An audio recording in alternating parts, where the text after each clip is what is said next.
a bit off, but that's because we actually went the cheap way about recording it. We did some kind of like home recording kind of stuff. With a computer program. And obviously, when we tried it out that morning, it was really like loud and kind of metallic and screechy sounding. But then when you had 500 to 600 people in the room, it was really quiet. So we kind of, you know, we're really sorry about the sound being off, but we're hoping that, you know, if you guys really couldn't hear it or see it, then, you know, try and find it on YouTube and check it out. And I bet you can hear it a lot better because most of the cameras were right up front, so you can hear it better. Now this next, okay, what, sorry? Part of the sound comment, the reason why some of the sounding was off was literally because from the sound booth you couldn't hear the actual skit. What was going on. At all. Yeah. And that was with the DJ guy adjusting the sound back to as loud as possible. So it really was as loud as possible, but because between, you know, as many bodies being in there as possible, and then as, you know, maybe you recorded it, I guess, it just didn't work well.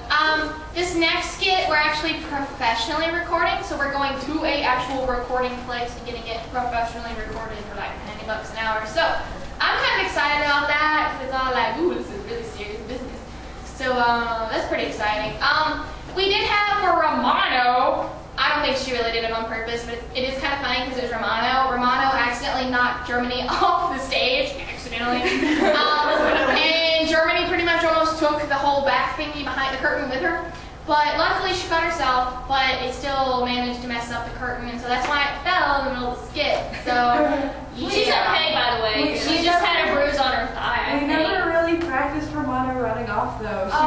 She never that's got right. up and ran off, so it happened at the skit, and she's like, I'm not supposed to run off. I'm like, yes, it's in the script. And so she did, and she pushed Germany off the stage. Yeah, so I mean, it was an accident, but it was kind of ironic that it was Romano pushing. But there's a full stage view. Somebody got a view of the whole entire stage where you can see it, and then you can see Sealand to Lora said something. And then Sealand, he did a great job, but when he was running up the stairs, his foot got caught and he fell. So he did miss his first line, but I think he did a great job of, you know, fixing it and running on stage as soon as he could. And he kind of, you know, I mean, he caught himself. He did very well. So there was that mistake as well. Especially, you know, since he's 6. Because he's 6. He was 5. Oh, Well, he was was 5. Child, come here. We're not mad. No. What? He's off camera right now. He's kind of shy, and he's still kind of upset that that happened, even though it's not his fault. No, it was. He did a great job in catching himself. So I'm really, we're all really proud of him. Okay, and the sound issues, we had to run it off of my laptop because I was told that they would bring a CD with it on there, and then they didn't come through. So there was not a CD with everything on there, so we had to run it off off of iTunes on my Mac. And what basically the people who did the sound, I told them in the script where to put pauses, and they did not put the pauses where I wanted, nor did they put long enough pauses. And so when Orochimaru comes out, there's supposed to be a certain amount of pause there so people can be like, oh yay, cheering. And they did not put enough time. I don't even think there was a pause.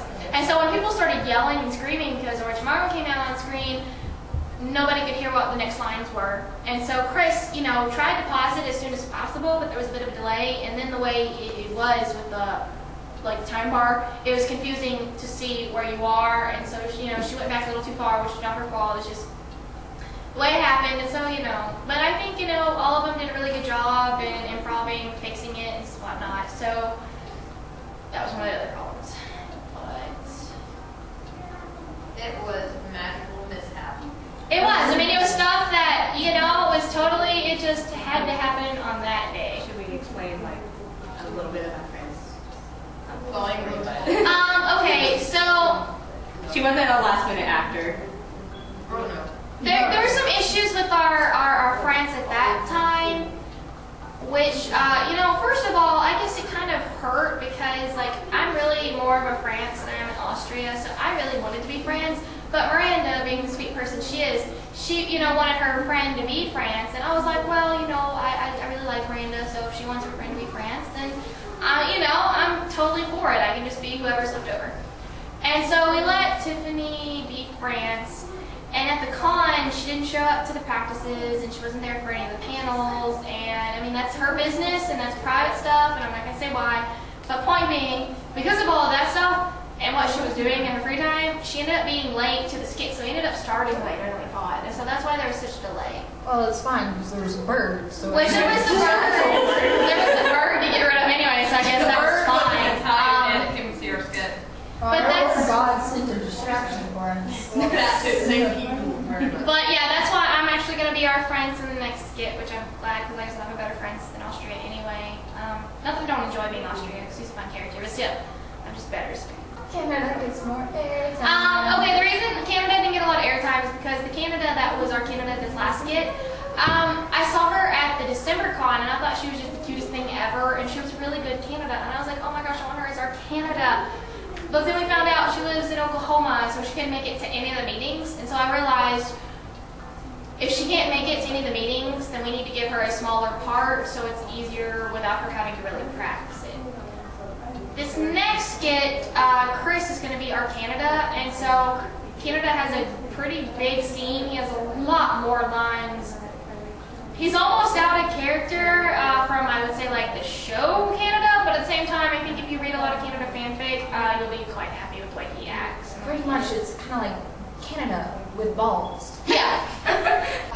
If anybody else saw Poland's panties, and I'm like, what? I wish. Now, I do understand, and okay, here's the deal.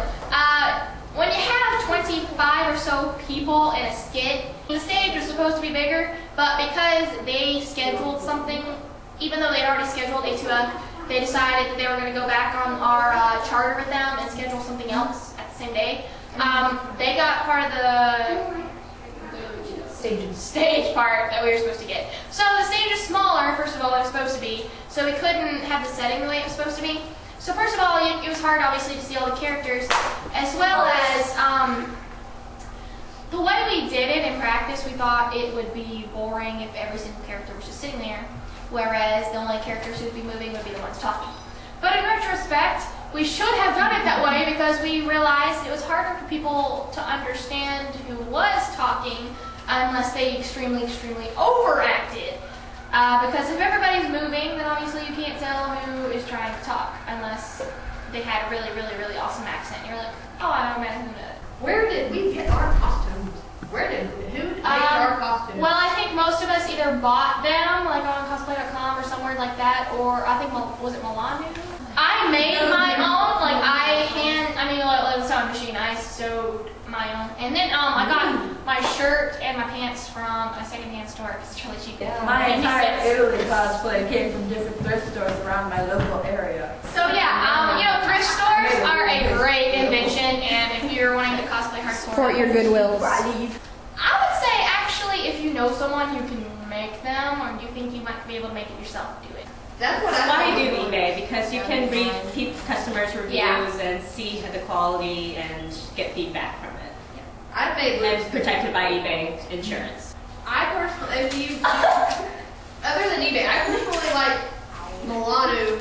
I've bought a couple of cosplays and and stuff, and they've been pretty decent with me. That's MILANOO.com. For my beautiful Loops have been made because I can't sew my own. Mine are me too big, and most of his are hand sewn because I don't have a sewing machine. And we were all really scared of Switzerland, or if we were just pretending, because some of us looked like It was real fear. I am scary. It's like, seriously, the person goes, seriously, some of you looked like you were going to wet your pants. Well, not you, sweetie, you looked bored.